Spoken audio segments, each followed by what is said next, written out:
নমস্কার, good morning.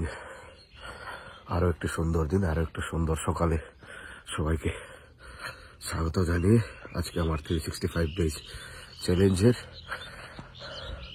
15তম দিন, day 15-এ বেরিয়ে পড়েছি এবং আজকে লক্ষ্য রেখেছি 6 কিলোমিটার হাঁটা এবং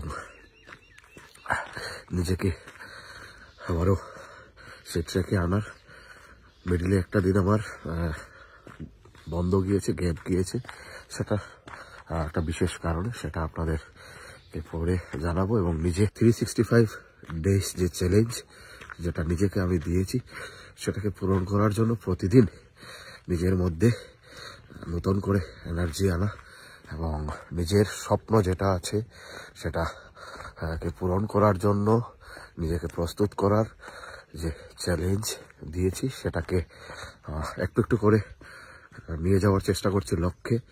তো মূল উদ্দেশ্য যেটা এই 365 চ্যালেঞ্জ দেওয়া, সেটা হচ্ছে আমার যে 2025-এ নিজের স্বাস্থ্যের উপর, শারীরিক স্বাস্থ্য, মানসিক স্বাস্থ্যের উপর কাজ করা, নিজেকে শারীরিক এবং মানসিকভাবে এতটা প্রস্তুত করা যাতে যে কোনো ধরনের পরিস্থিতি, যে কোনো ধরনের সিচুয়েশন, সেটা হোক টাফ থেকে টাফ কোনো এক্সাম অথবা শারীরিক কোনো কার্যক্রম, সেখানে যেন আমি প্রথম হতে পারি।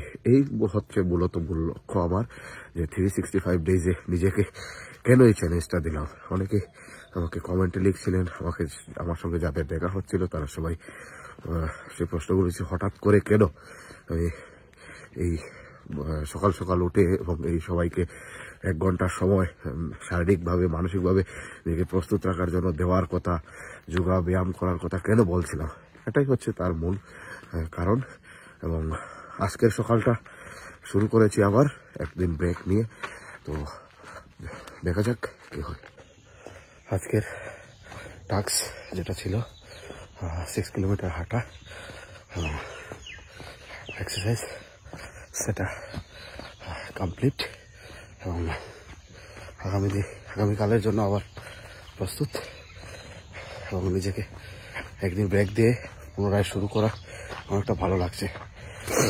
সবাইকে বলবো, যারা নিজেকে সুস্থ এবং সবল দেখতে চান তারা অন্ততপক্ষে নিজেকে 1 ঘন্টা সময় দিন, শারীরিকভাবে পরিশ্রম করুন এবং শারীরিক এবং মানসিক সুস্থতার জন্য ব্যায়াম, যোগা এইগুলো করুন।